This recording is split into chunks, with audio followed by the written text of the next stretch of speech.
All right, looks like we're live. Good morning or good evening, wherever it is. And I'm excited. You guys are excited. This is getting close to the last lesson. There's going to be a couple bonus lessons that I still need to record, which I'll get to probably within the next week or so.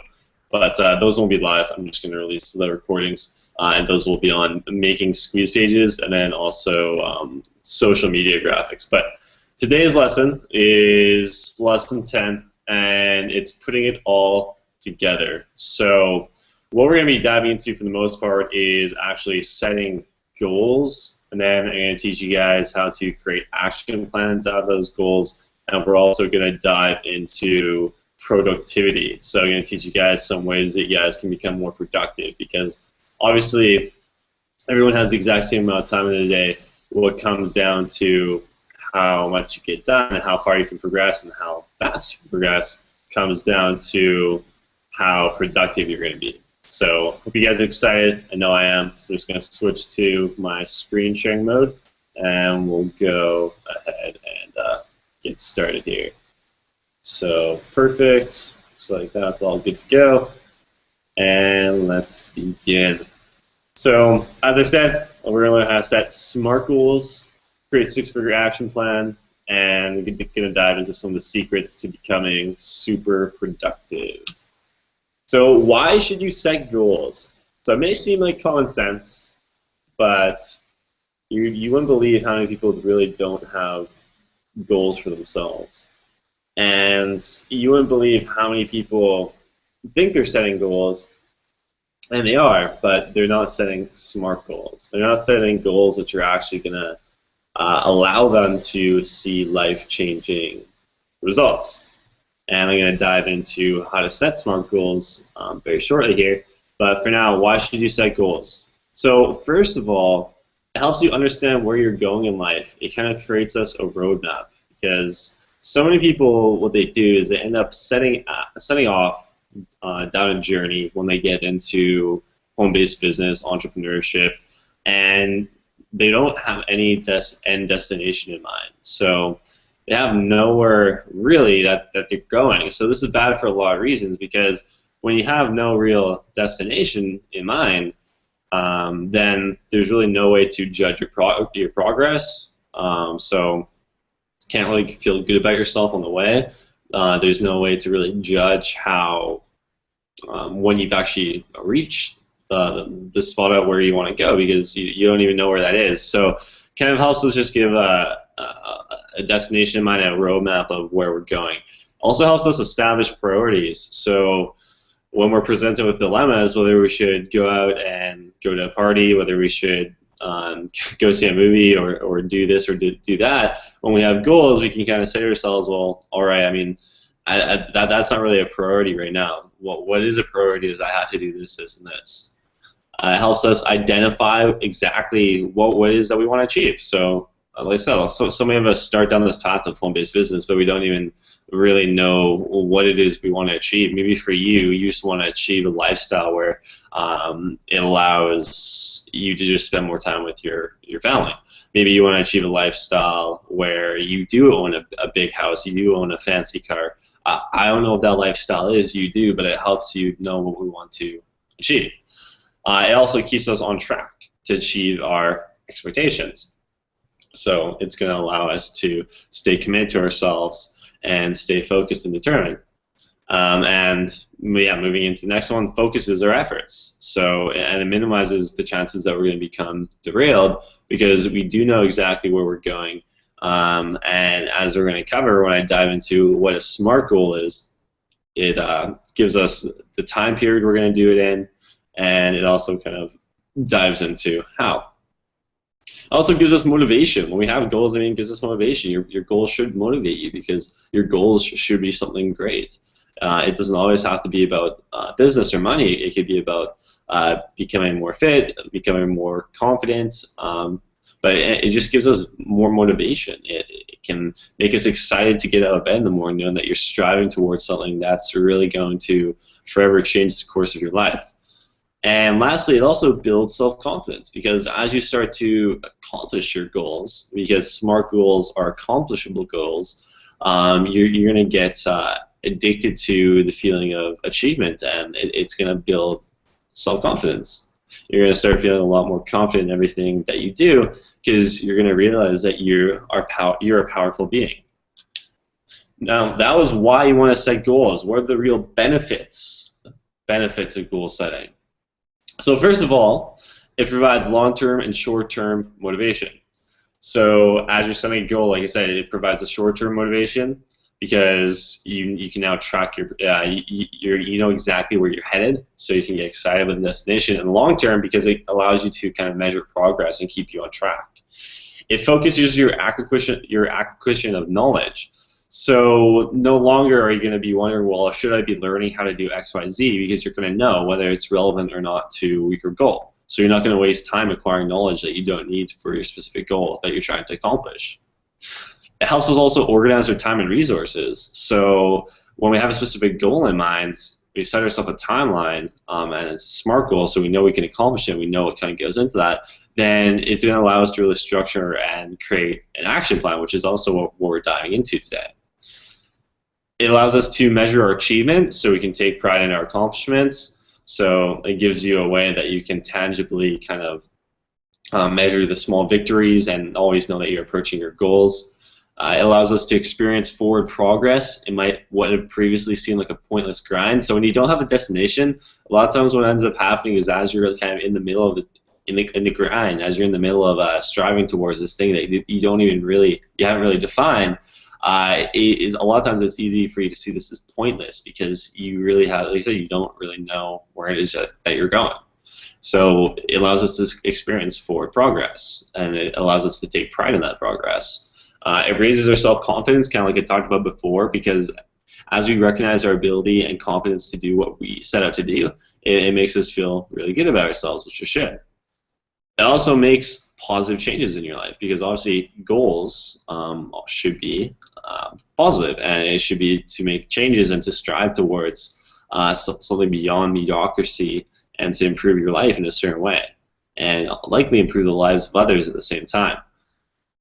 Forms new habits, and it can change existing habits, and also allows us to improve, develop a skill, talent, or ability. So goals are important, to say the least. They're extremely important, and that's why I want to kind of re-motivate you to set SMART goals and to actually spend time coming up with goals in your life, in multiple facets of your life, not even just home business, even though that this is what the focus of this particular lesson is, but I encourage you to also set goals in other areas of your life, just because it's going to increase the quality of your life, it's going to make you feel more fulfilled, and it's going to make you happier overall. So what is a goal? What is a goal? A goal is a statement of an end result achieved in a specific period of time at a specific level of quantity. So you can kind of see a few things that were repeated a few times. Specific, and just paying attention to what's in bold because those are really the most important things. End result, knowing your end result, knowing the period of time, and knowing the level of quantity. And usually goals are set to realize a dream or other important outcome, or they're set to improve your performance on a task or activity. So some goals are like I said, they're going after dreams and they're making dreams reality. Other goals might just be improving your performance or a task. So like for example, I go to the gym, so like that. If I set a goal which was fitness-wise, that wouldn't really be about like realizing a dream. Really, it would be more so about improving my performance in the gym because I'm already doing that, right? So, but at the same time, I also have goals which are related to my vision, goals which are related to my vision, and that is actually goals which are realizing a dream or an important outcome.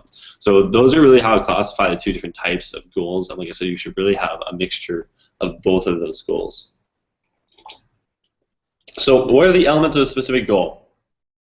The elements of a specific goal are that they are specific, that they're measurable, that they're achievable, that they're relevant, and that they're time-bound. So let's dive into each of those in a little bit more detail. So specific, meaning you know who's involved in that goal. Does it involve you or does it involve other people as well? What is it that you really want to accomplish? Don't just have a vague mental picture. You really need to take the time to define exactly what it is that you want to accomplish. What is that kind of end result? What is the point where you're going to be able to say, okay, I have accomplished this goal? You need to know exactly what that is. No vague answers here. You need to get exactly. You need to go into specifics. What are the requirements and what are some of the constraints? So what are you going to need to make it happen? Kind of go back to the first question. Are you going to need like other talent? Are you going to need to partner up with other people? Are you going to need specific things like maybe you need a blog design, maybe you need a squeeze page design, maybe you need this, maybe you need that. What are those things and what are the constraints? What kind of problems do you predict could happen as you're kind of going after this goal? And ideally what you're going to do is you're going to kind of outline some ways you can get around those constraints that you can think of. And why should you do it? Why should you do it? Get very specific on what it is you want, what are the requirements, and really how. And just getting extremely, extremely detailed in this. Making sure it's measurable. So you need to be able to ask yourself, like, how much, how many. So if you're striving towards, like, in home business, reaching an income level, actually define what that income level is. Don't just say, well, I want to make money online. Actually have a definite answer. So maybe that figure, that number, is to match what you currently make right now with your part-time or full-time job. All right, so that's a strivable figure. But if you just say to yourself, well, I want to make money online, again, there's no end destination in mind. You're never going to really reach a point of fulfillment. So you need to make it tangible, and you need to really define how much, how many, okay? And also, how are you going to assess your progress? So how are you going to know that you're halfway to your goal? How are you going to know that you're approaching your goal? You need to know how you're going to be able to assess your progress. Making sure it's achievable. So this is a big one. All right, I'm all about setting high goals and having dreams and having a vision, but you want to be setting your goals so that they are achievable. So you want to ensure that a goal is within your capability and control. Because if it's not, it doesn't mean that you can't have it as a dream which you can work towards, but you shouldn't be focusing it on a goal. You shouldn't be focusing on things which aren't attainable at this moment. You need to focus on goals which are attainable at this moment. And as you complete those goals, it's going to bring you closer to those goals and those dreams which just aren't attainable just yet. All right. So if you have a goal that's not attainable, you don't need to like give up on it, but you just need to kind of put it on the back burner for now and focus on those things that will actually bring you closer to making that actually attainable. So if you want to do something right now, but it's actually going to take you like a large capital, so you're going to need to actually raise some funds. Maybe you want to develop something, but it's going to cost like $10,000 or something to develop. Maybe you want to make like an iPhone application, okay? But like I said, iPhone applications are expensive. If you want to get one made, especially if you want like a game or something, you're looking at easily $10,000 plus. So maybe right now that's just not feasible at all. So realistically, you should be more so focusing on things which are feasible, which would be like building your business to a point where you will have extra money to spend on those things. Okay, so focus on things which are in your control and are achievable. Relevant. So does a specific goal align with your personal vision and your why? It amazes me how many people set goals, but when they actually take a look at what's driving them, what their why is and what their vision is, it doesn't actually fit their goal. It doesn't actually fit it. And what happens is there's not really enough motivating factors, and there's not enough of a foundation to actually push them to accomplish that goal, because realistically it doesn't even align with what it is that they're truly trying to set out in life to accomplish. So you need to make sure that what it is that you're setting your goal actually does align with your goal and align with your personal vision and your why. And time bound. Set a deadline. Don't just have a goal and say, well, I want to accomplish this, but don't tell yourself when. You need to set a timeline. When is it going to be complete? Set yourself a realistic timeline, though. Don't say to yourself, okay, well, I'm going to replace my part-time income in a month, when realistically you only have like an hour a day to focus on your business. I want you to actually overestimate the time it's going to take you. Don't never underestimate, because whenever you underestimate and you don't make that, it results in a feeling of failure. So I'd rather you set an overestimated period of time, which maybe you accomplish sooner, so then you don't have to deal with that feeling of failure, and you actually feel really good when you actually accomplish that goal, especially if it's before the time you set yourself. So a lot of times when people have business goals, if they want to, for example, create an income which is going to match what they're currently making at their part-time job, or is going to match income level XYZ, I usually tell them to set it over a year period. A lot of times people say, well, I want to do it in 3 months. Okay, well, I'm not saying that it can't happen in 3 months, you can't strive for that, but be realistic. The amount of people that make it happen in 3 months is very, very few. Set it over a year period of time, so you have a longer you have a longer period that you can really start to just adjust, because as you start talking about action plans and turning goals into actionable into courses of action so we can actually accomplish them, you're going to find a big portion of that is actually taking time to review what's working, what's not working, and just in the course of action. If you set yourself for a too limited time period, then you don't really have enough of that to do, and it's not really going to work. So set yourself a realistic period of time to accomplish the goal, and overestimate, don't underestimate. So putting this all together, these are all the components that make up a SMART goal. And you want to be setting SMART goals. You don't want to be setting these wimpy, generic things that people call goals. Okay, they're sad excuses for goals. So how do you know if your goals are SMART? Your goals are SMART if you have an accurate definition of the expected accomplishments. Okay, they're going to be specific. So going back to the specificity element there, do you know exactly what you want to accomplish with all the details? Okay, so if your goal is SMART, then you're going to have an accurate definition of what it is that you want to accomplish.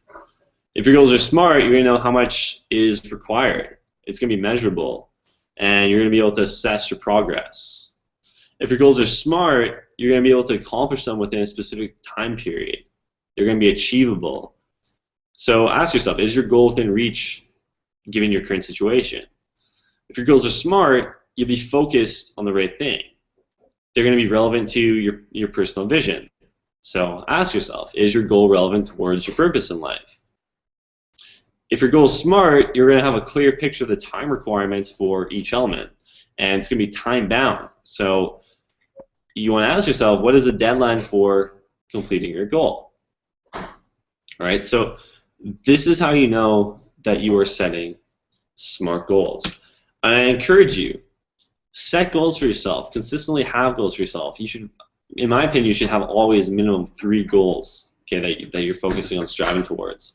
And it doesn't matter, and like I said, goals, it doesn't matter how successful you are in life or even how unsuccessful you may view yourself. It's important that you just have goals which encompass multiple areas of your life and not just money or possessions, okay? I encourage you to have a money or possession goal, okay, because everybody wants cool possessions, everybody wants money because money creates time freedom, and money is what's going to be able to allow you to realize and truly use your gifts that you have given to you. But you also want to be encompassing multiple areas of your life. So maybe you have goals to eat healthier. Maybe you have goals to lose weight. Maybe you have goals to go through personal development to increase your confidence. Maybe you want to learn how to play an instrument. Maybe you want to become a better mother or father. So make sure you have goals in multiple facets of your life, so you're not just working on one area, because happiness encompasses many things. It doesn't just encompass money or possessions. All right, so make sure that you're setting goals in multiple areas of your life. So I'm going to exit out of this for a second, and I'm going to show you guys kind of the worksheet briefly. So I upload the worksheet to the group, so you guys should be able to have that. So print this off or be filling it out in another screen. You don't have to do it right now during this. You can do it after. But basically, we just kind of have a recap of what makes what makes up a goal and what makes up SMART goals. So going back to the specificity, the measurability, the achievability, the relevancy, and it being time bound.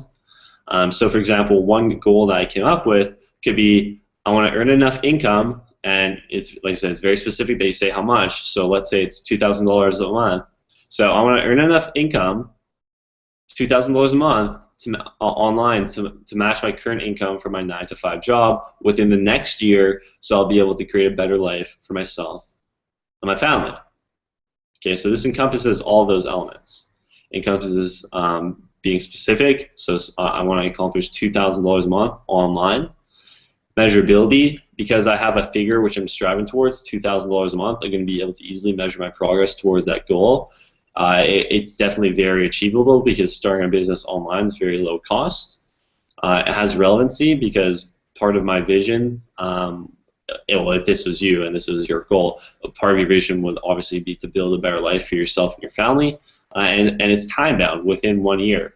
So you can see that this goal fits all those requirements. So this is a SMART goal.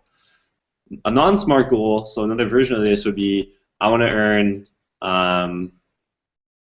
money online. All right, and that's a lot of people's goals. That's what they'll tell people. Well, why are you doing this? Well, I want to earn money online. And there's no way to measure how close to get to that. There's no way to. There's no specificity. There's no real relevancy. There's no real well, why are you doing this? So make sure your goals encompass all of these elements. And like I said, I suggest you do set a business goal, set a goal of an income level that you want to strive towards. Definitely do one of those goals, but also set 1 to 2 goals which are not related to your business and which are related to other facets of your life. All right, so maybe that is starting to eat healthier. So maybe your goal is that I want to start replacing foods in my kitchen which are less manufactured. I want to start to eat foods which basically just come from the earth and aren't loaded with chemicals or whatever. So maybe it's eating healthier. Maybe it's losing weight and going to the gym. So you're going to commit yourself to, I'm going to go to the gym 3 days a week for a full 6 months for a year. So I really form a habit. So I'm going to be able to feel more confident about myself. Okay. Set different goals. So set one goal that's definitely very specific to business, and basically how much income you want to earn. And what I recommend you do always is you make that goal initially to match whatever it is that you're currently making at your 9 to 5 job or part-time job, or the minimum viable income that will allow you to actually leave your job and focus full-time on your business. So I'm going to give you guys a few minutes to do that. Don't worry if you don't get to setting necessarily all your goals, but I want you guys to, at least in this few minutes I give you, to set a business goal and set basically, you can basically just use this template, but just think to yourself, how much is it that I need to be earning a month where I can basically focus on my business full-time? Or to you, what is the minimally viable amount that you want to make online? So a few minutes, and then we'll get right back at it.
All right, so if you guys need more time, you guys can come back to it after the webinar. But it looks like Martin's definitely done. Thanks for the compliment, buddy. And hopefully you guys were at least able to define what your minimum viable income is that you guys want to earn online. And you set a time period. Like I said, I really recommend 1 year. But if you, depending on how far you guys are, I mean, you guys have this course, so maybe you shortcut that and you make it 6 months. I'm going to leave that up to you. But once you guys set your goals, what needs to happen now is you need to make action plans. Okay, so we're going to be diving into your 6-figure action plan. So basically, I'm going to show you guys how to develop action plans for your goals, because action plans are what make goals happen. And I'm also going to be sharing with you kind of what my action plan would look like if I had everything taken away from me and basically I had to start my business from scratch, what I would do in order to rebuild my business. So you guys want to keep in mind that a good action plan is what sets the stage for achieving a goal. So it maps out the work process with a detailed schedule of key activities needed to accomplish the goal. So in plain English, an action plan is going to basically outline everything that's going to go into making your goal manifest into reality. So bringing forth your goal into its physicality. So your action plan criteria. This is again, like we kind of outline the elements of a SMART goal. These are the elements of a SMART action plan.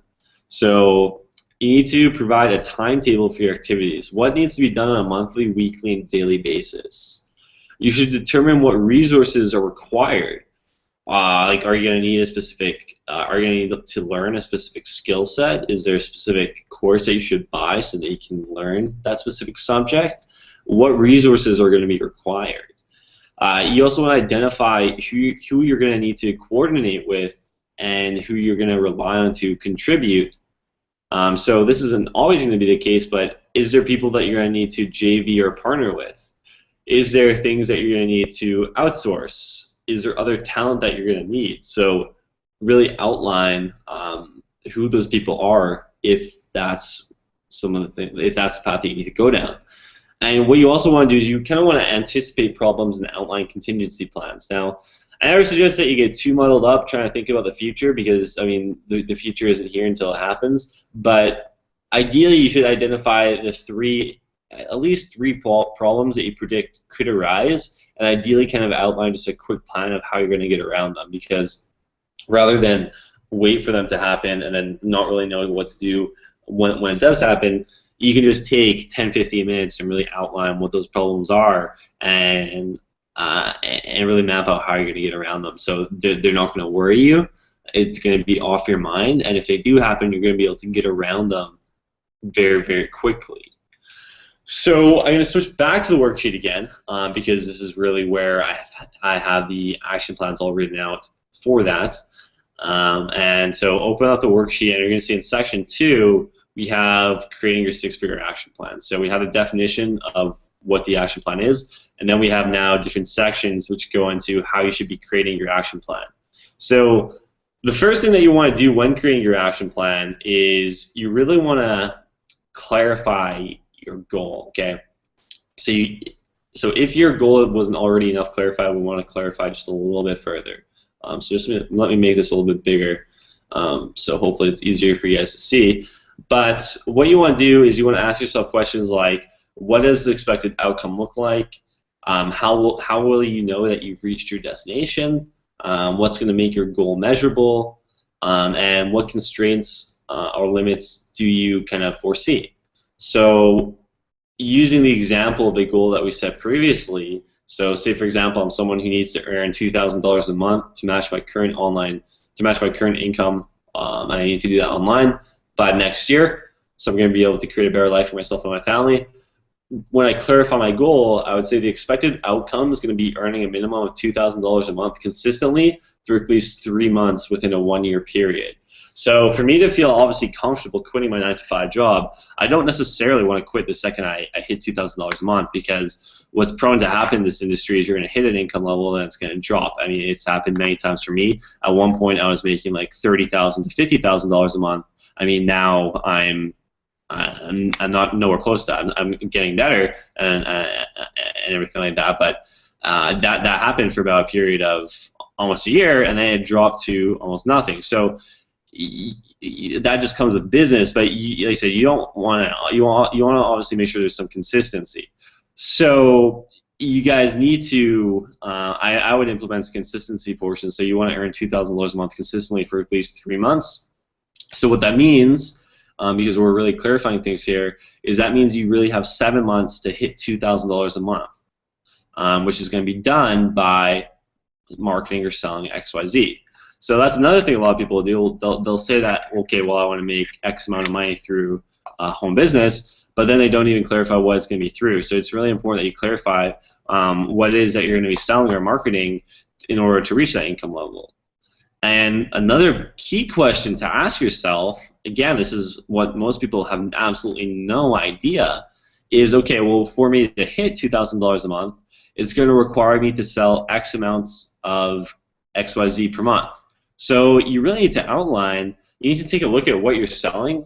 It may be a single product, so if it's a single product, I mean, it's easy to work out. Just divide 2,000 by whatever your product is. So if you're selling a product that's $37, then obviously you're going to go 2,000 divided by 37, and that means every single month you need to sell 54 of those. Or if it's a residual income opportunity, it just means to hit $2,000 a month, you need to sell 54 memberships. So then what you can do is you can kind of think to yourself, okay, well, if I need to sell 50, let's pretend it is residual income. So I need to sell 57 memberships. So I can divide 7 months, because I outlined that I have 7 months to earn $2,000 a month. So 7 months, which equals what's approximately, so months and days, 210 days. So I go 210 divided by 37. That means I need to sell approximately 5 memberships per month. We'll round it up. I need to sell 6 memberships per month at $37 a month for me to reach $2,000 a month. Okay. Now you have to keep in mind like your average retention rates and everything like that. So I probably even round it up like a step or two higher. So I probably go to myself, okay, well, I need to sell 7 or 8 per month. But now I actually have something to actually strive towards. Okay. Now I know that, okay, well, I need to sell 57 memberships to hit $2,000 a month. And if I look at the time I've given myself, I need to approximately be striving to sell about 7 to 8 per month. So now I'm going to know each and every single month whether I'm on track or not. It's a way to measure my progress. So you see how my goal has now become measurable? Before, it's, okay, well, I want to earn $2,000 a month, but there's really no way for me to actually track how I'm getting towards that. But just by doing simple math, I'm able to figure out, okay, well, this is exactly this is what I need to do each month. And when you have that in your mind, when you know, okay, well, I need to sell 7 to 8 memberships, I guarantee you, as long as you're putting in effort, you're going to do that. You're going to make it happen. But if you don't know how many memberships you need to sell to hit $2,000 a month, then you're going to have no idea what you should be doing. You're going to have no idea whether you're on target, off target. So not only identify, like I said, how much, not only make it specific, but especially in this case, actually understand how many of what products you need to sell each month to actually reach your figure. And like I said, then you know exactly what you should be striving for each month. So I hope you guys find that powerful. I hope you guys actually put in the time to do that. So again, all I did was, first of all, I took my income goal, which was 2,000 I set, just as an example, as this demo, and I pretended I was selling a product which was $37 a month residual. So that meant I had to sell 54. Okay, so then I wanted to figure out how many I need to sell each month. Okay, so I gave myself 7 months. So I just figured out how many days were in 7 months. So there's approximately 210 days in 7 months, and I divide that by the amount of sales I need to make, and I got like 6, I think it was, or something. But so do that. Figure out exactly how many of what product you need to sell. I guarantee you guys it's going to clarify things so much for you, and it's going to allow you to keep yourself on track way better. Next, you need to write down a list of actions. Okay, so write down a list of actions that you need to take in order to achieve your goal. And you want to write down as many options and ideas as possible. You basically want to take out a sheet of paper, open a blank notepad, and just write as many of the action steps that you can think of. Just as they come to your mind, write it down. And I don't want you to judge or analyze the list, okay? What I've given as an example isn't even enough. You should be going in more detail. This is just a quick example that I did at the top of my head. But like I said, there's not actually really enough things here because I need to spend more time on it. Okay, so I want you guys to spend more time. I want you to literally spend 10, 15 minutes and just go crazy on this sheet of paper. Write down every single thing, or every single action step, every single idea possible for you to reach that goal, for you to reach $2,000 a month. All right, so you can see for me, just as my example, where what I wrote down is, okay, well, I need to define my hungry buyer. I need to create a keyword research plan. Then I need to build a blog. Then I need to come up with an irresistible offer. And I need to make that irresistible offer. I need to set up an autoresponder campaign with my irresistible offer. I need to write blog posts on keywords my hungry buyer are searching for into Google. I need to build backlinks to those blog posts. I need to connect with my hungry buyer on social media and continue to develop relationships with existing connections. I need to continually post content to social media to keep my hungry buyer inspired and show consistency. I need to write 2 to 3 fresh emails weekly to send out to my list. I need to shoot a video daily or shoot videos. I need to go through marketing and personal development training so I continually have fresh content, I keep inspired, and I improve, and I'm consistently improving myself. So, like I said, I would go into even more detail and write down just as many things as you can, but that's a good starting point. And then once you write down your list of actions, now it's time to analyze, prioritize, and prune. Okay, so I didn't do this as an example because it's pretty self-explanatory, but you would need to look at your list of actions and you need to ask yourself, what are the absolutely necessary actions and effective steps to achieve your goals? Mark them down. So which steps are absolutely critical? So obviously a lot of the kind of infrastructure-related things are going to be the most critical, like defining my hungry buyer. That is extremely critical. Everything else, like making my content, resides off defining my hungry buyer. Okay. Coming up with an irresistible offer, I would signify that is very important because you need some value to give away besides just blog posts so that you can get opt-ins and everything like that. So look at what things are absolutely critical. Then you also want to be thinking to yourself, okay, well, what action items can be dropped from the plan without significant consequences for the outcome? So ask yourself, okay, well, like I said, this list isn't big enough, and I didn't include enough generic things on here so I can prune it. This list is pretty much like all the core things, but usually when you do this, your list is going to be filled with a lot more things, and you will identify some things that you can cross out. So, for example, shooting a video daily, I could ask myself, okay, well, is shooting a video daily absolutely necessary? Okay, or maybe can I shoot like more like 2-3 videos a week? But really just go through your list, and there may not be, okay? Maybe there isn't things that can be dropped. Like if you do a really clear, concise list like this, there isn't really things you can drop. But if there is, ask yourself, like, what can things be dropped without significant consequences? I also want you to identify tasks which could be outsourced. So this is really key because as we're going to go into kind of productivity, leveraging your time is so important, especially if you currently are working a full-time job and you have a family where you have like maybe an hour to work on your business a day. Then leveraging your time is going to be what's absolutely critical. So leverage your time meaning, okay, well, maybe necessarily instead of writing all the blog posts yourself, I outsource my blog posts, okay? And that's what some of them, if you do have a full-time job right now, that's one of the benefits is you have an income source coming in, so make sure you leverage that income source and you put it to use to build your business, okay? Forgo some of those short-term pleasures like going out every weekend, going on vacations maybe for a whole year, and instead reinvest that in your business because although you're sacrificing for the short term, you're investing it in the long term so you can live a life of abundant success and freedom. So, like I said, maybe it means outsourcing to someone and getting someone to do your blog post, or maybe it's outsourcing your SEO, so paying for some of the SEO services that I've talked about throughout the different lessons. Maybe it's doing paid advertising, okay? That leveraging your time, identify identify these points which can be outsourced, okay? So analyze, prioritize, and prune. Once you've done that, now it's time to organize your list into a plan. So you should decide in the order of your action steps. So start by looking at your marked actions, so your most important actions. And for each action, you want to be asking yourself, okay, well, how can I break this down even further? So what other steps should be completed before that action? And then rearrange your actions and ideas into the sequence of ordered actions.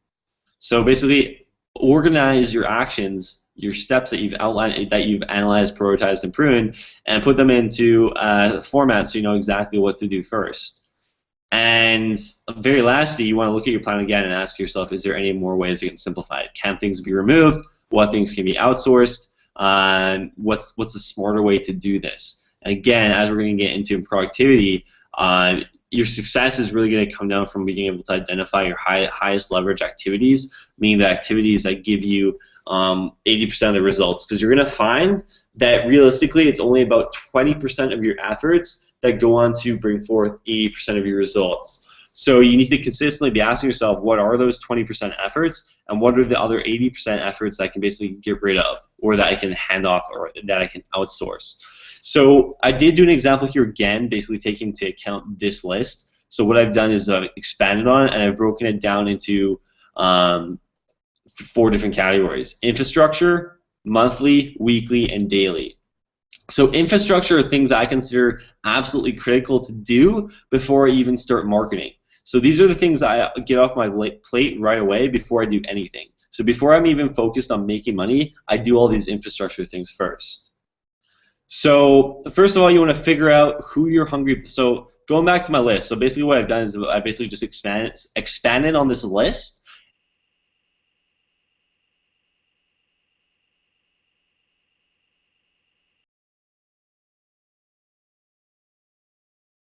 I can reach them, and what kind of problems they're having to match what I'm selling. Okay, so those are all the things that go into identify my hungry buyer. I want to create a keyword research plan of exactly what my hungry buyer is searching for, and I want to organize those into categories. I want to purchase website hosting, a domain name, and then build a blog which caters to my hungry buyer. I want to create and plan out an irresistible offer that I can give away to my hungry buyer in return for their email address so I can closely market to them, and better give them confidence I can help them solve their problems. Then I want to optimize my blog and set up the various opt-in areas for my irresistible offer. So I want to do the copywriting and set up all those elements in my blog, like the pop-ups, like the sidebar opt-in forms, the end of post opt-in forms, so people can put in their email address to get my irresistible offer. I'm also going to want to make a squeeze page. And then lastly, I'm going to want to set up a 2 to 3 week autoresponder campaign for my irresistible offer. So when someone opts in, they get marketed to automatically for 2 to 3 weeks. This doesn't mean a new email every single day for 2 to 3 weeks. You refer back to the training on email marketing, but I want to have an autoresponder, which is 2 to 3 weeks inlet. And those are all things I consider absolutely crucial to your business before you even focus on marketing. So, like I said, realistically, actually, this action plan that I've kind of laid out for you guys right here, this example that I've given you, is really what I would do if I was to start my business over again. So I've pretty much given this to you. So this is everything that I would do action step infrastructure-wise. Okay, so it's important that you don't let this carry out too long, and it's important again that you put a time limit on this. So you say, okay, well, month 1, I'm going to dedicate purely to do my infrastructure. Set the time limit for yourself. Don't say, okay, well, I need to do my infrastructure items and then let it drag on for 2 to 3 months, okay? Because that's counterproductive. Say to yourself, give yourself a fixed time limit. Honestly, for your infrastructure, I mean, I don't know how much time you have to work in your business, but even if you have an hour or 2 a day, a month should be the max that your infrastructure should take to get in place, okay? It shouldn't take you that long to identify your hungry buyers, and you guys should have already done that. You guys should have already completed your keyword research plan. You guys should already have a website. Realistically, all you guys have to do at this point is just come up with an irresistible offer, which shouldn't take you very long. Maybe it takes you like a week or 2 max. And you want to optimize your blog, which should take you about a day max. Set up an autoresponder campaign. Again, maybe this might take you a few days to a week, but all this you should be able to do easily within 1 month. And then basically your infrastructure is set up, and now you can really focus on just what needs to be done, which is the traffic, okay? And basically just make it optimizing conversions. Now you want to break it down, things down to monthly action steps. So on my monthly action steps, what I put down is I want to review my progress made towards my goal. So does anything need to be adjusted?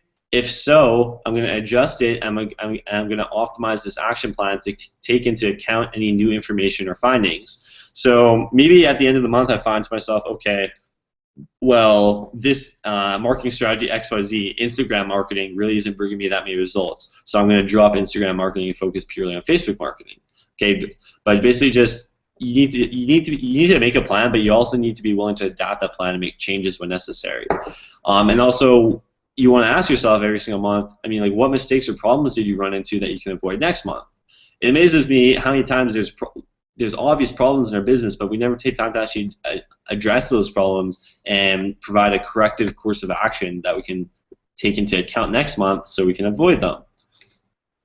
In terms of my monthly action steps, what I've put here is I want to do at least 2 webinars so that I can create a sense of community amongst my customers and my followers, and really just start to establish an authority. So webinars is really something I encourage you guys to start doing, whether it's a Google Hangout or whether it's a straight-on webinar. I honestly just suggest you do Google Hangouts since they're free. But if you want a way to set yourself apart from most marketers and you really want to start developing a following so people start to see you as a leader, start doing live events, right? Because it's going to set you apart from most people, because most people, they don't have the confidence to do live events because they're not living life through their inner champion, and they don't really know what to do live events on because they don't have enough knowledge or wisdom. But literally, you guys have 10 webinars right now. You guys even technically have all the PowerPoint presentations that you guys can modify. I obviously don't want you to do it word for word, but you guys can modify it, put it in your own words, do your own spin, and reteach even just a fraction of the content. You could turn each webinar that we've done here in the Ultimate Advantage Mastermind probably into like 2 or 3 very, very, very easily. And then basically you tell people, okay, well, this is just a small snippet of the things that you get when you work with me. When you work with me, you're going to get X, Y, Z. All right, and you're going to learn how to do this much better. You're going to learn better methods to do this, and it's going to be game over. Okay, so webinars are key. I definitely suggest adding that to your action plan and start getting over your fear of doing webinars now. Don't wait. Another thing that monthly that I want to do, and I do, is I take a look at conversions across the opt-in elements on both my blog and my squeeze pages, and also the emails within my autoresponder. And if I've done split testing, I take a look at which split testing variant was the highest converting. And whichever is the highest converting, I make that live. And then if I'm happy with the results, that's cool. But a lot of times what I'll do is then I'll also create a new split test. All right? Because split testing is the only way that you can make more money with the same traffic, because you're testing things. Like you're testing making changes to headlines. You're testing making changes to images and seeing which you're changing colors to see whether or not you can increase the amount of people that will go on to opt-in. So I take a look at conversions and I optimize with split testing. I also will look at the growth of my blog traffic and social media following. Did it increase over last month? Are you tracking it? If you're not tracking it, then you should probably start to get to tracking it. You guys need to start getting smart and you need to act like a real business. Does a real business track things like the amount of sales they're making, track things like their social media stats, track things like their blog traffic? You bet they do. So you're building a real business online, so you also need to get in the habit of starting to track things. So I'm not going to go into this in this webinar because it's beyond the scope of it, but you can easily watch like a 10-minute video, learn how to use Excel to briefly create like a social media tracking tool. So I've been doing consulting actually for a multi-million-dollar brand in the extreme sports industry, and I've been tracking some of their social media statistics. And you can see this is kind of the spreadsheet that I've set up to do this. This is one of a couple spreadsheets I use, but you can see that I'm tracking their Facebook followers, Instagram followers. I'm tracking their growth percentage, and we do this every single month so we get a clear picture of whether or not we're increasing and whether or not we're consistently increasing by the same amount, if not more. And if we decrease one month, we identify exactly what the reason is, and we correct that reason so we can get back on track the next month. So start to track things like your blog traffic and social media and ask yourself, did it increase over last month? If yes, why did it increase? It's important that you understand why so you can do even better the next month. And what can you do to make it more effective? If you didn't increase over the last month, what can you do to ensure you do see an increase next month? And why did you not see an increase? Sales. You want to look at sales. Okay, so you should have already identified how many sales you need to make per month so you're on track with your income goal. So look at it. Did your sales increase over the last month? Again, if yes, why did it increase? And then what can you do to even make it more effective? If it didn't increase over the last month, or if you didn't reach your sales goal last month, ask yourself, what can you change this month to ensure you see an increase next month? And as long as you guys are always consistently doing this month after month, you guys will hit your goals. It's impossible to consistently ask yourself all these analytical questions, and as long as you actually carry forth the changes, it's impossible not to accomplish your goals. It's just most people are not willing to go this effort to do this. Okay, so those would be my monthly action steps. My weekly action steps. These would be, I want to write 2 blog posts per week, and this is going to be tailored to you guys. Obviously, this is just an example. This is very likely what I would do if I was going to start over again. But write 2 blog posts a week on keywords my hungry buyers are searching for into Google. I'm also going to want to ensure backlinks are being properly created to new blog posts, and I would outsource this. Okay, I would either hire somebody on like Odesk, for example, to create some Web 2.0 backlinks, or maybe I would do this myself. Maybe I'm going to do 2 blog posts per week on keywords, but I'm going to do 1 blog post per week, which is going to be a guest post. Maybe I'm going to use some of the services. Okay, so I'm going to check to make sure the services I use are properly making the backlinks. I'm going to be checking my rankings, and again, tracking my rankings for my blog posts as well, using the plugin that you guys have in your WordPress installation. I want to send 2 to 3 fresh emails per week, and just an idea for emails. A lot of times what you can do is if you're writing unique social media content, you can kind of just rework your content from social media, just expand on it a little bit more, and you can use that in your emails to save time. Weekly, I'm also going to want to plan out content for my webinars, because obviously my monthly action steps, my goals were to do 2 webinars per month. My daily action steps. I'm going to create a daily to-do list. This is huge, guys. You guys need. We're going to talk about this in productivity more, so I'm not going to get into too much detail now. But to-do lists are the most underrated thing out there. All right, to-do lists are amazing, and you guys need to get in the habit of creating daily to-do lists, either right when you wake up, after you do your Champions Ritual, or before you go to bed the previous day. And you guys need to really outline what needs to be done that day. So there's always going to be things, kind of like one-off things that come up that you need to do. But in terms of my daily action steps, what I do every single day with consistency, what I would put on my daily action step plan, what I would do at least 1 Facebook update, and then I would syndicate that Facebook update across any other social networks that I'm in.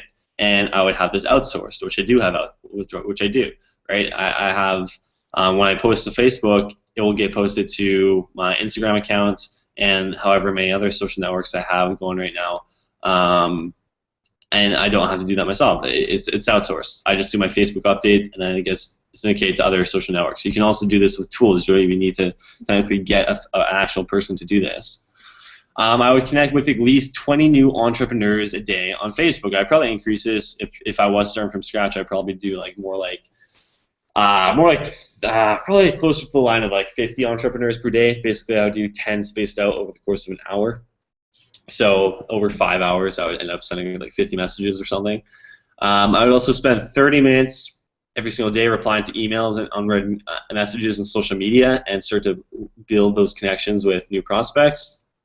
And notice how I set myself a time limit. I didn't just say I'm going to reply to emails and unread messages on social media, because a lot of times people will spend hours doing that.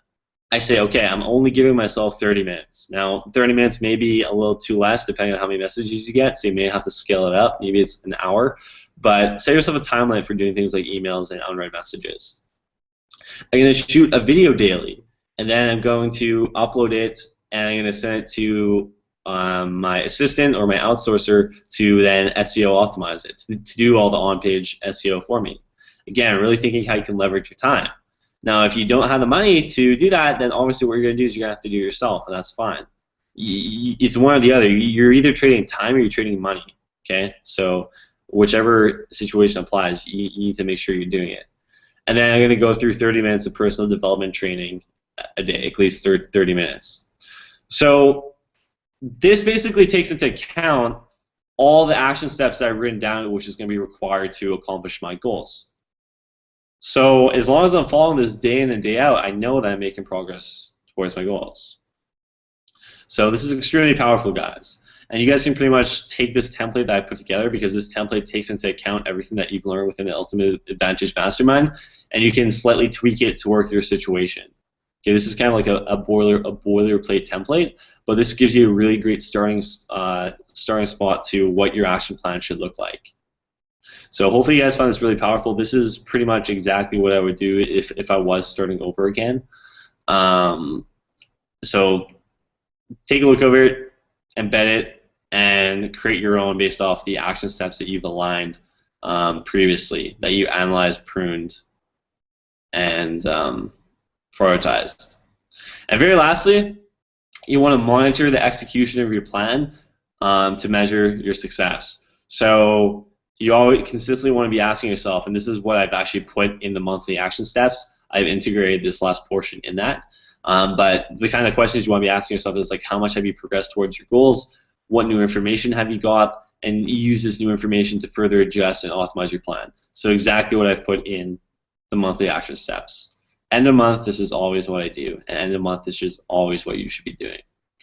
So obviously I didn't give you guys time to do that now. You guys are going to have to do this after this webinar. But I hope you guys found this super, super powerful, because it is super, super powerful. And I want you guys definitely within the next 24 hours to set yourself an income goal and turn that income goal into an actionable plan. Know how many products you need to sell. Know how many products you need to sell each and every month given your time period that you've given yourself.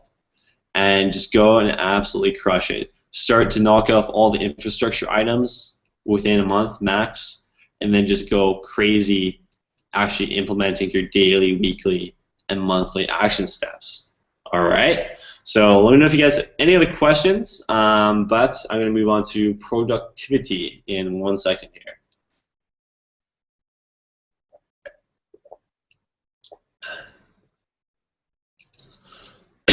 Excuse me. Okay, so productivity. So there's so many people who talk about productivity, and to be honest, you could read about productivity things all day long. But real productivity comes from when 3 different aspects really meet and they come together. So productivity comes from when time, energy, and attention are all present.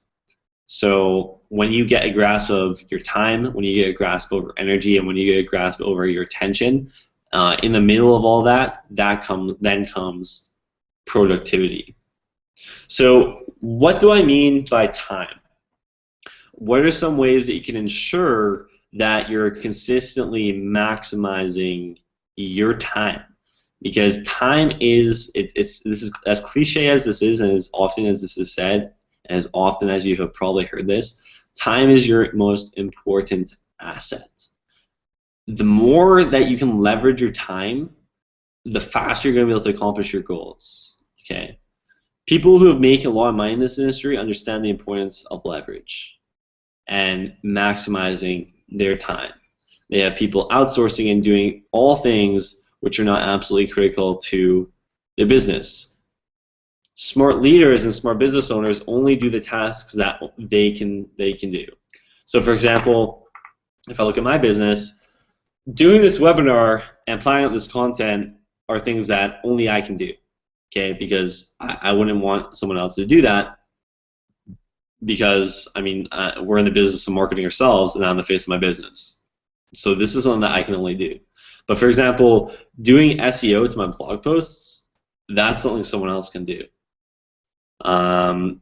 Even writing emails.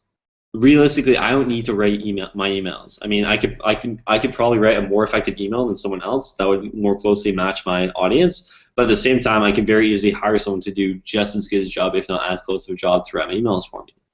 All right, syndicating my content to any other social networks I'm on. Someone else can do that. I really just need to write the update, and realistically, if I was smart, I would just have an assistant. I would just basically email my social media update to my assistant, and she would just post it to all my social media networks. Okay, so time, most valuable asset. This is a critical part to your productivity. So some tips to work on improving your time is to schedule less time for important tasks. So at first, this may seem a little bit counterintuitive, but it isn't in practice. When you limit how much time you give yourself to work on important tasks, you force yourself to exert more energy over less time so you can get work done faster. You probably noticed this a little bit unconsciously, okay? Or maybe you have kind of also comprehended it, but you've just never kind of fully understood it. So say, for example, you have a lot to do in a day, but that day there's something important planned. Maybe you're going out on a date. Maybe you're going to hang out with your friends later. And you really only have, for example, like maybe 3 or 4 hours to get this massive to-do list done. But yet you're going to find that when you have something that's happening that day that's important, you end up actually generally getting it all done. Where there's some days where you could have nothing planned that day and have the exact same action plan, but maybe you only get half of it done. And it's because you have way more time. And if you schedule less time for important tasks, you're going to find that you do just end up exerting more energy over less time. So that's why I encourage you, for example, with all the infrastructure-related things, don't say to yourself, okay, well, I'm going to give myself a month. Say to myself, okay, well, this week I'm actually going to finish all of this. I mean, maybe it's not feasible given your time requirements. Again, always make sure you're setting goals which are achievable, but do give yourself a time limit. Don't just say, okay, well, I need to finish my infrastructure, because then it's going to carry out 1 month, 2 months, 3 months, because we never put that cap. Okay. So make sure you put in caps on how much time you're going to give to important tasks. I also just suggest that you keep a time diary. So I want you to actually keep track of exactly how you're spending your time. So each and every single day, whatever you're doing that day, kind of, at least for the first month or so, I suggest kind of consistently just doing this, but write down how much time you're spending, and then you're going to be able to kind of reflect and look back and see where the most time is put in most areas, okay? And you're going to be able to identify whether or not those areas are worth spending time in. So if you're finding that you're spending like 2-3 hours a day replying to like messages, I guarantee you that that's a low leverage activity, and your time could be better spent elsewhere. So again, then I would set myself a time limit, and I'd say, okay, well, I'm only spending an hour doing messages, and the other 2 hours I can now put into more higher leverage tasks, like making more content. Okay. You also, again, now this is really important, you also want to be able to determine your highest leverage activities. So I talked about this previously, but as you guys have your list of activities, as you guys have your action plan, and as you guys are kind of keeping track of what things you're spending the most time on, end of month, end of a few weeks, you really want to look at the activities that you're focusing on daily, and you want to ask yourself, if you could only do 3 of these activities all day long, which ones would you pick? Okay, so you have this massive action plan of things that you need to be doing. Maybe you have this massive list of actions that you're doing daily. But ask yourself, if you could only pick 3 of these to do all day long, and the rest had to go, which would these 3 be? And this will kind of give you a real clear picture of what your 20% of effort is that's giving you 80% of the results. So going back to the 80-20 rule, it's really all about your highest leverage activities are those 20% of tasks which are giving you 80% of your results, and you can then drop all the other activities and spend more time on those 20% which are giving you results. Okay, and these are, like I said, these are the activities that you should be spending most of your time in. The key to leverage is really determining your highest leverage activities and outsourcing or dropping everything else. So you guys need to get good at doing that. Work using Pomodoro time. This is actually a technique I learned recently, which is actually really, really cool, and I'm actually really, really enjoying it. So I can't even speak today. The Pomodoro technique is a time management technique where you work on one activity for 25 minutes, then take a 5-minute break. It's incredibly effective. So what would happen, for example, is I did this actually during this webinar. Okay, as I was creating this webinar, I gave myself 25 minutes. Okay, I set this timer. I'll actually show you guys. I have the app here. It's called Pomodoro Timer. I'm sure you guys can actually find this for Windows as well. You guys don't even need to use an app. You can just use a stopwatch on your phone. But basically what happens is I press start here, okay? And I have 25 minutes now to focus on just specifically on one task, okay, on one task. So this was getting done the webinar. And because I set this time limit for myself, I focused feverishly on doing this webinar, and I was able to finish it within that 25 minutes. Where if I didn't do it using the Pomodoro technique, I guarantee this would have taken me like an hour or two, because I probably would have lost focus, lost track, maybe looked on Facebook, maybe replied to some messages. But because I know, okay, well, I'm only giving myself 25 minutes, I better damn well focus on this and do it fast, I ended up doing it. And then basically what happens is after that 25 minutes, a timer goes off, and you have a 5-minute break. And you might be thinking to yourself, well, Jay, and if I'm doing this, working in 25 minutes, taking 5-minute breaks, that's a lot of breaks. But you're going to find that the breaks are actually a huge key to this. Taking just a 5-minute break every 25 minutes, it's amazing how much it does for your productivity and your focus. You're going to be able to actually accomplish way more, and you're going to feel way more mental clarity, and you're going to be able to keep that mental stamina up way longer than if you just kind of hustle through and you work for like 2-3 hours straight. Okay, it seems counterproductive at first, just like scheduling less time for important tasks, but it's going to make you way more productive. And this is just a small snippet of the Pomodoro technique. There's actually a whole like book you can buy, and you can actually buy like physical of these like Pomodoro timers, which are like they're like tomato-shaped things. But I don't even suggest overcomplicating things. Just look into Pomodoro and I'll watch the video. If you actually go to their website, I'll just show you guys here quickly.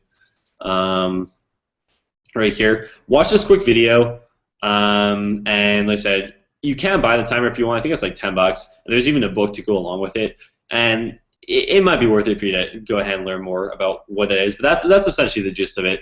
It's just you're working in 25-minute blocks with 5-minute breaks, and some activities will take more than 25 minutes. Okay. And that's fine. The key is here, though, that you're just splitting it up basically into these blocks where you're working 25 minutes and taking a 5-minute break, working 25 minutes, taking a 5-minute break. All right, so Pomodoro technique, amazing. I definitely suggest you guys take a look into implementing that and working that way, because it's my new favorite way to work. Because I'm a pretty competitive person too, and especially if you're competitive, you're gonna find when you have that timer there, it really just makes you hustle, because you're trying to like competitively beat the timer and get that done before that timer goes off, and it's actually really fun. So very lastly, spend more time planning. For every minute you plan, you save about 5 minutes in execution. So when all you do is execute and you never step back from your work to plan, you're going to find that it takes you way more time to do things. It's difficult to work smarter. It's difficult, okay? It's difficult for me to research time-saving techniques and find that Pomodoro app, which is then going to go on to save me hundreds of hours, because it takes that effort, and it takes putting things on pause to do that. But because I understand the importance of spending more time planning and working smarter, I do that. I research, like, how can I best leverage my time? And I found that Pomodoro technique, which literally off doing this webinar saved me at least an hour, okay? So get used to spend more time planning. This doesn't mean spend like hours planning before you do something, okay, and wasting your time and using this as an excuse to be lazy, but do get in the habit of working smart, okay, and do get in the habit of planning. Spend 5 to 10 minutes, maybe. I always suggest you do this. You spend 5 to 10 minutes before the day starts planning out what you're going to do and putting it in a to-do list format, which we're going to talk about pretty soon. So those are some tips for your time. Now for your energy, meaning your body, here's some more tips. Exercise. All right, in my opinion, working out is the single best way to get more energy. It doesn't just energize you. Exercise also combats disease, brightens your mood, and helps you sleep better. Studies prove this. You can go look at those studies if you wish. Go research them. But you're going to find consistently, if you're feeling really low energy, if you go to the gym and you go for a run, if you lift some weights, and by the end of that workout, you're going to feel way better. You're going to feel like you have way more energy. Eat better. Again, these are all very self-explanatory things that you've heard time after time again, but it doesn't matter how many times we hear them. We are generally lazy beings and we don't do them. So you need to start making these goals, and you need to start valuing them. Eat better, okay? What you eat has a massive effect on your energy levels. The worse you eat, the quicker you burn out, and the less energy you have to get stuff done. Case in point, there was a few days ago where I was on track with my diet for a while. I was like, okay, well, I'm gonna cheat a little bit, okay? So what I ended up doing is I went to the corner store and I bought some junk food, some pretty sugary junk food. And my energy levels were actually already pretty high, but I just felt like kind of cheating that day. So because I generally give myself cheat meals every single week, so this time I decided to fill my cheat meal with some sugary food. But it's amazing because I don't really eat sugary food that often. Again, after I consumed the sugary food, had a massive energy burst that lasted about half hour. Then it was crazy because I was coming down on that sugar high. Then I felt extremely tired, where it actually put me in a way lower state than when I started. So I can see for sure people who have unhealthy diets, which are filled with POF and which are filled with very high sugary foods, how their energy just absolutely sucks. Because I literally ended up taking like a 2-hour nap after I did that because I was so tired after I consumed it. So you really do need to watch what you eat, and you want to be eating foods. This isn't a webinar where we're going to preach to you how to eat healthy. I mean, you guys know that already, but always aim to fill your kitchen with foods which are the least processed. All right, my diet consistently, and a diet I recommend you check out, is called the paleo diet. Now, I don't suggest you ever follow anything like a diet like 100% because then it just ends up kind of ruining your quality of life. But I would say 75% of the time, my diet is very paleo. And basically, paleo means where you're only eating foods which come from the earth, which are not manufactured. So meats, anything which is unprocessed. So like sweet potatoes for grains, for carbohydrates rather, and filling your diet with the least processed things as possible. Okay, that's that end of it. The more ingredients you see in something, the more processed it is. So try to fill your kitchen with foods which have the least ingredients. Drink more water. Okay, right now as I'm doing this webinar, I've gone through almost 2 16-ounce things of water. Now I'm a little crazy with water. That comes from working out and stuff, but get used to drinking a lot of water. If you don't like water, use some of those water flavoring thingies. But just remember that water boosts your energy, okay? It fires up your metabolism, it helps you think, it acts as an appetite suppressant. It's going to help flush your body out of toxins, reduce the risk of disease, clears up your complexion, and even saves you money. So when you drink water, you're not going to be spending money on all those sugary drinks and everything else you see, all right? So I think, what was it? I think the average person needs to consume about 110 ounces of water a day. Don't quote me on that 100%, look it up yourself. But ask yourself, are you getting that amount of water? Okay, and this doesn't count for other liquids. People say this all the time. Well, if I drink juice, that counts. I mean, yeah, maybe it does, but it should be filled with mostly water. Okay, and a quick tip for you is when you wake up, you should really have a 16-ounce glass of cold water. And what this is going to do is it's going to fire up your metabolism, so it's going to allow you to burn more calories throughout the day. It's also going to wake you up. Drinking a 16-ounce glass of cold water has similar effects to caffeine. Okay, it's not necessarily as long-lasting, but you're going to feel energized when you do that. And the more water you drink, the more focused you're going to be, etc., etc. So drink water. Get enough sleep. Okay, sleep boosts your concentration, attention, decision-making skills, creativity, social skills, health, decreases mood fluctuations, decreases stress, anger, and impulsiveness. Okay, so this is something that's kind of mixed. Now, ideally, you should be aiming to get 6 hours plus sleep a night. Okay, there will be times when maybe you have to sacrifice sleep for a little bit, all right? But you're going to find that a lot of times when you do sacrifice sleep, you're going to be in a very unproductive state.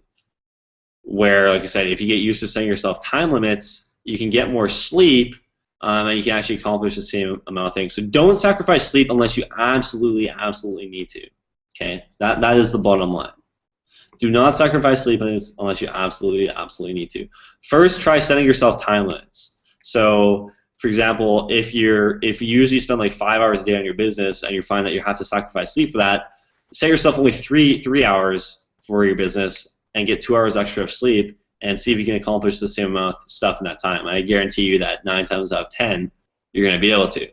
So don't sacrifice sleep unless it's absolutely critical, and always aim for at least 6 hours plus sleep per day.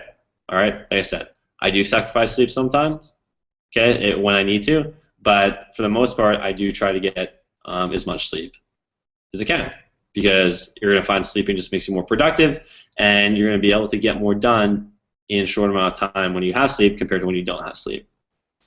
And very last, I recommend that you download a free application for Windows and Mac called f.lux. And basically what this does is it's going to shift your computer screen's colors after the sun sets in your location. So what ends up happening is your LCD screen on your laptop, it doesn't matter what type of screen it is, but any type of electronic device that you have emits a specific kind of light, and this light actually keeps you awake.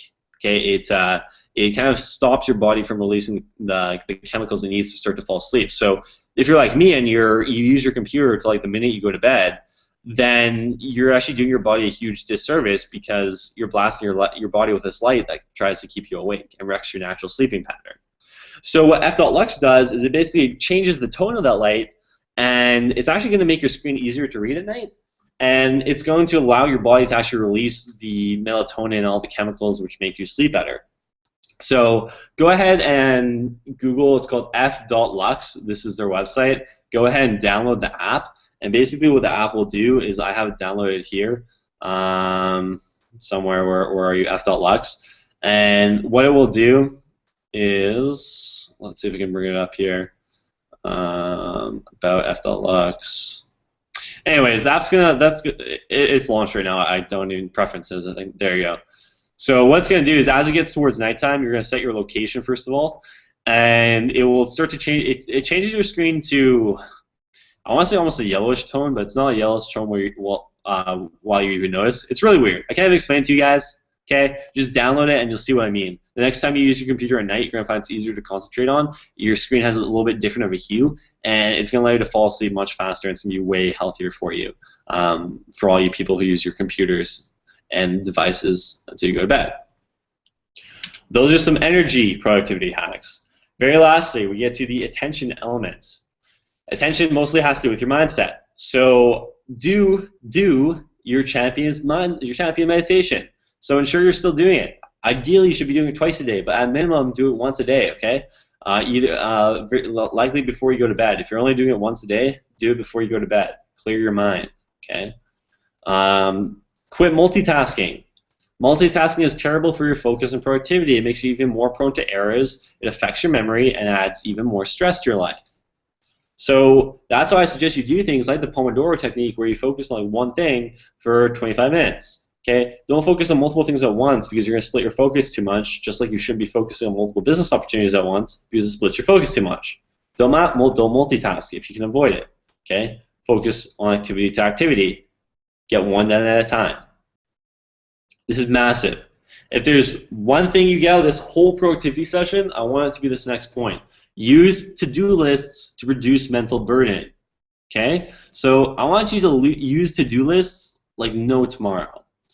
I want you to leverage to-do lists and write down things that you need to do in a day. I want you to write down things you're waiting on. I want you to write down ideas that come to mind. Because you're going to find that if you just simply say to yourself, well, I don't need to do that, I have a good memory. I don't care if you have a good memory. Okay, that memory should be better served to memorize like personal development things and other stuff. It shouldn't be used to remember what you have to do in a day. Because the more you clutter your mind with remembering ideas, with remembering what you have to do that day, with remembering, okay, well, I'm waiting on XYZ, I need to reply to XYZ when I get home, it clouds your mind. It clouds your mind, and it stops opportunity from flowing, and it stops new ideas from entering your mind, because you're focused on remembering all these different things that you need to do in a day. So an app that I use, my favorite to-do list app there is called Clear. Okay, I think this is only for Mac and iPhones, but basically what it will do is it gamifies essentially your to-do list. So a very simple interface, and basically, for example, in my mega to-do list, okay? So I have things I have to do in a day. So these are some things I'm very likely going to get to today. So I need to do the social media graphics lesson. I have this written down, so I'm not thinking about it consistently. I need to do wireframes for a blogging platform that I'm working on. I need to Skype Jason. I need to Skype my parents at some point today. I remember that my flight is that today, technically, well, Wednesday at 12:45 a.m. I remember that Yannick owes me some money. Okay, so it's not on my mind. It's here, so it's not clouding my mind, and I'm gonna always make sure I get to this. And basically, what happens is when I cross something out, it makes like a cool. I'm not sure if you guys can hear it, but it almost makes like a gamey sound. So it's really, really cool. Okay, so I have things like ideas. I even have like words to learn. So whenever I like find words that I don't really know, that when I learn in my vocabulary, I write down, put the definition, I put it on my to-do list.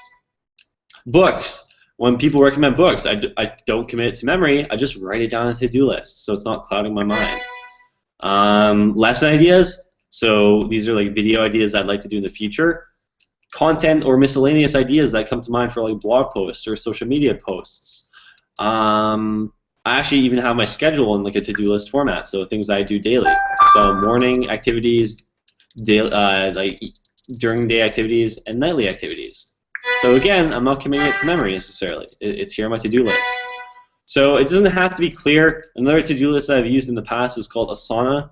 That's ASANA. So if you have Windows or you have like Android devices, then you look into Asana. But use to-do lists to reduce your mental burden. Like I said, there's one thing that you take away from this whole productivity section is to leverage to-do lists so you're not clouding your mind with non-important things. You want your mind to be filled with creative ideas which will take you and your business to the next level, not what you have to do that day, not people that you're waiting on, etc., etc. Lastly, set time limits. Again, I'm bringing this up because it's so important. Set time limits for yourself on the amount of time that you're going to do something. Look into using the Pomodoro technique. Get used to batching your work. So for example, a lot of times people will add mindless tasks to their to-do list. Mindless tasks are anything that I consider which like takes you 2 minutes or less to do. Okay? Batch them up and do them all at once. Don't let them cloud up your to-do list. Just like, for example, emails or social media messages. Don't get in the habit of doing it throughout the day sporadically. Schedule one time where you're going to do everything at once. It's going to make you more productive. It's going to save you a lot of time. Get used to doing batch work. Lastly, feel good and reward your accomplishments. There's no point going down the path of entrepreneurship, becoming more productive, or accomplishing things if you're not taking pride in how far you've come and taking pride in your small victories. Okay, so when you start to get stressed out, and I don't even like to use the word stressed out, I actually replace the word with opportunity, because really, realistically, that's all stress is. Stress is opportunity. So one of my affirmations is that I wake up in the morning and I'm not stressed out, but I feel blessed for all the opportunity I have in front of me. So even on those days when I know I have a lot to do, I don't let it stress me out because I know that all it is just massive opportunity for me to progress in life. So that is how I personally deal with stress. But it's very important that you do feel good about your accomplishments and that you do reward yourself for your small victories. So you have a month where you've matched your sales that's going to allow you to get to your goal. Reward yourself. Go out for dinner. Go see a movie. Do whatever it is that you find. Buy yourself that thing that you've been eyeing up. Okay, reward yourself. Small victories, take pride in them, and reward yourself. So when you get all these three elements right, that is where productivity lies. All right, that is when you are going to be the most productivity. When you get a tackle on your time, tackle on your energy, and tackle on your attention. But remember, productivity isn't necessarily how much you produce. It's about how much you accomplish. So let's use this as an example. Let's say you find a way to write 500 words in only 100 words. Does that mean you're less productive? Because technically, if I write 500 words, doesn't that mean I'm more productive? So you need to understand that a lot of people measure productivity the wrong way. Because if I can write 500 words in only 100 words, because it's refined, that is actually more productive. Because refinement is always better than mass quantity. So the biggest thing you need to lock down is identifying your highest leverage activities. Identify those activities that you're doing which are responsible for 80% of your results, but are only 20% of the things that you're doing, and focus purely on those. You also need to get in the habit of valuing your time and leveraging it whenever possible.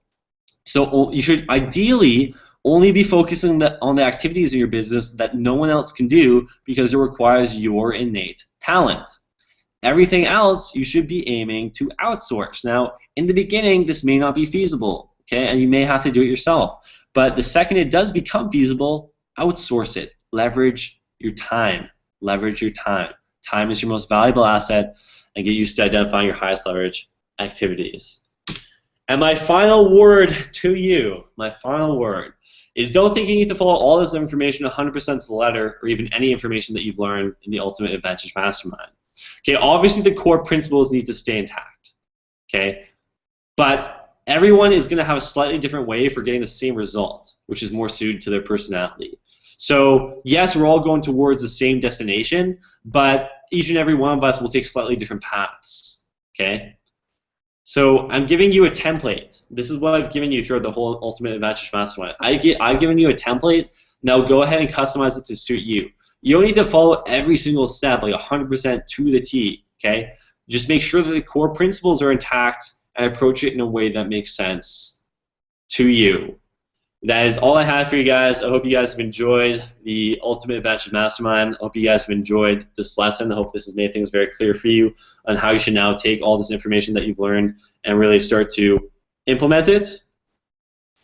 And other than that, I will have about 2 bonus lessons, which will be coming out hopefully sometime within the next week, on creating social media graphics and also creating a squeeze page. And other than that, what I'm actually going to do is I'm going to package this all together, and I'm going to give you guys a download link so you can actually download the videos and have them on your computer. So I'll make that download link available once I finish the bonus content. And then sometime within the next month, what I'll also like to do is I'd like to package this together and allow you guys to become affiliates for it if you wish, so that you guys can promote this and also make some money. That's one of the reasons why I did the pool in the group. What I'm thinking in terms of the feedback that I've gotten is launching for the first 48 to 72 hours with it at $197 with the 3-pay option, and then I'll very likely then after the 3-day launch period happens, then raise it back to its regular price of $297 with 3-pay as well. So let me know if you guys have any questions or comments in the group. Hope you guys have enjoyed it, and we'll talk soon.